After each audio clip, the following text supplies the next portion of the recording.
Dodson. Thank you, Madam Acting Deputy Speaker. I rise to speak on the Social Security's Administration Amendment Continuation of Cashless Welfare Bill 2020, and I move the amendment on sheet 1166, circulated in my name. Labor opposes this bill, and its opposition is not based on ideology, the sort of warped ideology which drives this government. No, our opposition is based on evidence, and the overwhelming evidence is that the cashless welfare card and income management generally does not work. Yet in the face of that evidence, the government remains determined to pursue the cashless debit card because it's determined to punish the poor and the marginalised in society. This is get back. Get back to where you belong. This is get back to them. This is not snap back or come back. It's get back to where you belong because you have no value or no worth in our society. That's the message it sends. The government is even refusing to release the University of Adelaide report, which has examined the card's viability in the goldfields regions in my home state of Western Australia. That report cost $2.5 million, and we're having to consider this bill without being able to be informed about what it says. There can only be one reason for that, and that is the government withholding this evaluation report because it doesn't like what it has to say, because it's sure to be further evidence that this cashless debit card is not achieving the policy objectives and outcomes that the government has been touting. This is typical of a government that refuses to have its policies directed by sound evidence. A government that prepares to uphold discredited ideologies so that it can punish or adopt punitive policies. Not that everyone on the government side is backing this legislation. Last week, the Liberal member for Bass, for example, said, and I quote this, there is just not enough evidence that supports this program. This program is a game changer for those communities and individuals placed on it to justify the associated harm that it causes. And that member dissented from the vote the other day. That's from other government, the government's own MPs, and she's not alone. The Liberal member for Monash said he too has got problems with this bill. So how many others in the government's ranks feel that same sentiment, but haven't got the gumptions to stand up about this? Let me remind you how this business of income management began. It was back in 2007, in the dying days of the Howard government, when he was Prime Minister, and he had Minister Brough imposing the intervention in the Northern Territory. It was the most egregious example of bad policy in recent history, and with it came the basic card, which quarantined 50% of the welfare income of Aboriginal people in the Northern Territory. The basic card was born out of a state-sponsored racism, so that the basic card could target only Aboriginal people in the Northern Territory. The Racial Discrimination Act had to be suspended. The basic card was basically discriminatory, and so is the cashless debit card, because it disproportionately impacts First Nations peoples. Let me remind you how the cashless debit card came into being. Back in 2013, Prime Minister Tony Abbott commissioned Andrew Forrest to advise on Indigenous employment and training services. The terms of reference for Forrest's inquiry were quite specific, and there was definitely no reference to income management of welfare recipients. Yet Forrest, in his report called Creating Parity, took it upon himself to devote a whole chapter on promoting what he called a healthy welfare card. How a billionaire mining magnate can assume expertise in welfare policy and be allowed to write his own agenda is beyond me. And that a government can contract out fundamental social policy takes privatisation to a whole new dimension and a dangerous level. It's a perverse way for a government to do business, deputising a privileged rich lister to design a program that limits the rights of the poor people, poor and First Nations people in particular, to manage their own affairs. Back in February, When the Prime Minister announced his new Closing the Gaps target, he said, and I quote, "To rob a person of their right to take responsibility for themselves, to strip them of responsibility and capability to direct their own futures, to make them dependent, that is to deny them their liberty, and slowly that person will wither before your eyes." The Prime Minister went on to say, "We must restore the right to take responsibility, the right to make decisions, the right to step up." Well, the Prime Minister and his government are doing exactly the opposite. The government has now pressed the get back button with this legislation. Where's the principle that's meant to be underwriting the Closing the Gap agreement between the government and the coalition of First Nation peak organisations, an agreement announced with such fanfare only a few months ago?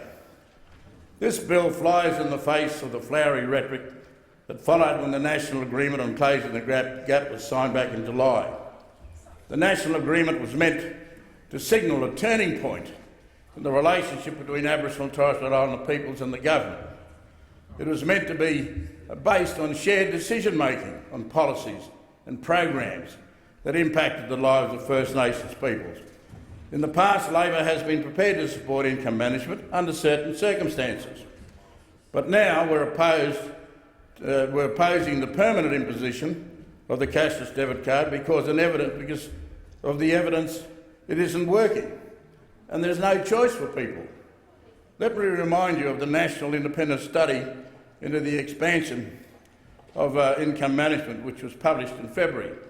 The study ran over 3 years and was funded by the Australian Research Council, and the researchers came from 3 universities, Queensland, Monash and Griffiths. The findings are damning. The majority of the survey participants, 77% of them, reported that they had no trouble at all in managing their money before being placed on income management. 87% of the participants reported that they did not have a problem with alcohol. Most card holders felt that the income management was forced on them with minimal assistance and support to help them to use it to their advantage. And here's the real telling outcome of the study. People told the researchers that income management had not only failed to achieve and alleviate the challenges that were largely non-existent anyway, but it also caused financial and other problems that did not previously exist. Some of the main problems reported in that survey response were not having enough cash for essential items that were the most infrequent complaint, difficulty providing for children and other family members because respondents did not have access to sufficient cash, difficulties participating in the cash economy because of a lack of access to cash. It means many are unable to purchase second-hand goods, for example. The difficulties paying rent and other bills because of glitches with the processing payments, particularly with the cashless debit card.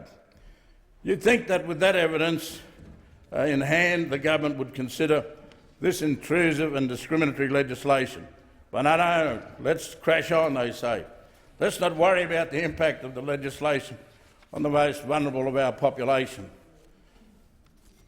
We've got a restless support base to appease, a support base which doggedly wants to punish the poor. That's where this government stands, a punisher of the poor and the disadvantaged. There's no choice for these people. The evidence against income management is even more distressing when it measures the socio-emotional impacts. The ARC study identifies a strong theme from the survey data that many of those forced into income management had experienced significant decline in their mental health and well-being as a result of the challenges they faced navigating their lives on the card. Whether the survey interview were conducted at Playford or Shepparton or St Junor or Bundaberg or Harvey Bay, the sense of shame and stigma was a constant point of discussion.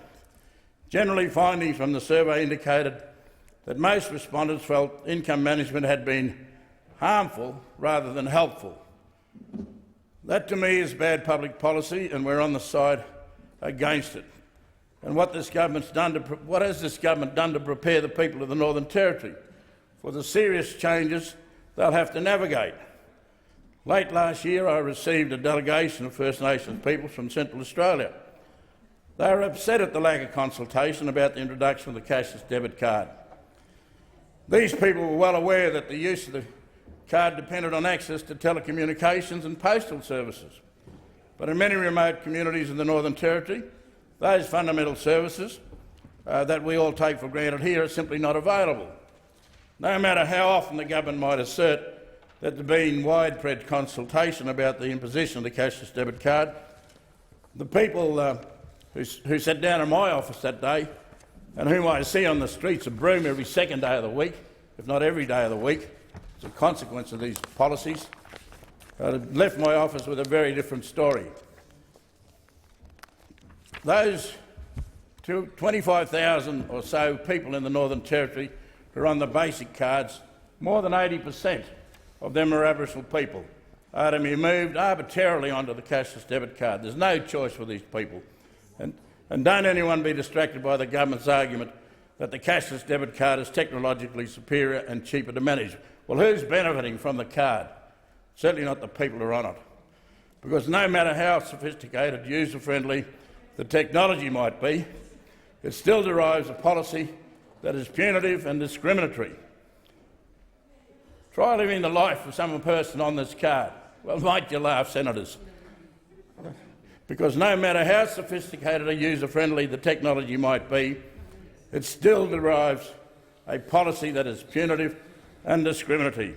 Mr. President, I say social policy that's driven by flawed ideology and runs counter to sound evidence is bad policy. First Nations peoples have been subjected too long to bad policy. They're fed up with government interference in their lives. They're fed up with being branded as irresponsible, lazy and unable to manage their own affairs. This bill disproportionately discriminates against First Nations people, and that means it's racist. In my mind, to support this bill is to support racism. This government goes on and on about how it wants to do things differently with First Nations and not to them. Well, this is a hollow mantra, and this bill cannot be supported by Labor. Thank you, Senator Dodson. It being almost 2 p.m.